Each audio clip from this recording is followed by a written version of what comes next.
The rain was falling heavily that evening. Monalisa stood beside a small roadside shop, holding 2 nylon bags filled with medicine and food. Her slippers were worn out, and her clothes were wet from the rain. But even with everything she was going through, she still forced a smile before entering the small house she shared with her sick mother. Nobody knew how much pain Monalisa carried inside her heart. Every morning before sunrise, she walked through the village looking for small jobs just to survive.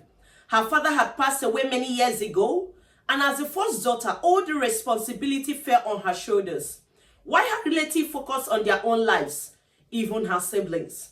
Monalisa worked endlessly to care for her sick mother alone. Some days, she returned home tired and hungry, carrying food and medicine in small nylon bags.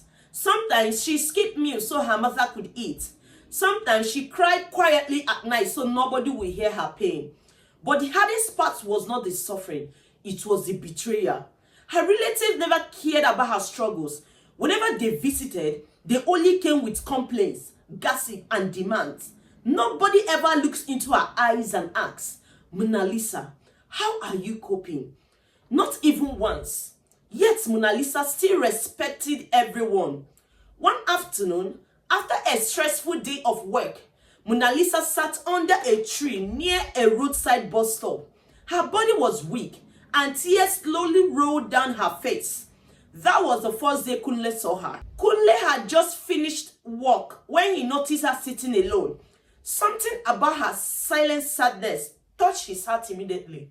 Instead of ignoring her like everyone else, he stopped and asked, "Are you okay?"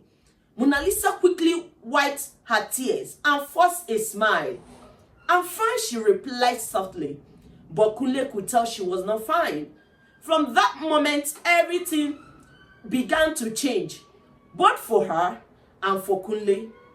Kunle started checking on her often. At first, Monalisa was afraid to trust him because life had disappointed her too many times. But Kunle was different.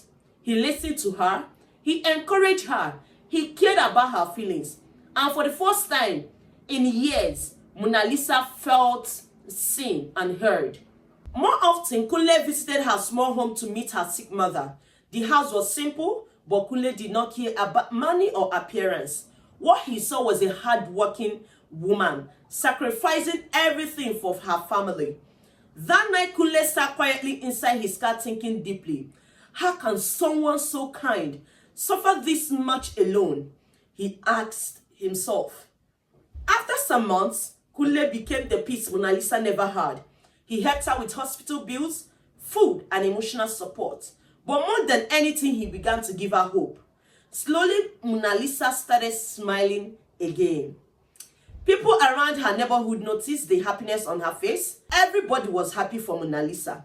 But just when life was beginning to become better, her relatives suddenly returned. The same people who ignored her pain now wanted to be close to her after seeing Kunle's kindness and success. Some pretended to care, some acted friendly, others started giving fake advice. But Kunle saw through everything. One day he asked Monalisa a simple question. During your hardest days, where were all these people? Monalisa became silent because she knew the answer. They were nowhere to be found. That moment changed something in her. She realized that real family is not by blood. Real family is the people who stay beside you when life becomes difficult. Months later, Kunle organized a small surprise birthday celebration for Monalisa and her mother. It was the first birthday Monalisa had celebrated in years. As she stood there cutting the cake with tears in her eyes, she realized something powerful. After years of pain, loneliness, and rejection, she was finally loved the right way. That night, Monalisa looked at Kunle and smiled warmly. And deep inside her heart, she whispered softly, "I am finally loved." And sometimes, one caring person is enough to change a painful story into a beautiful future.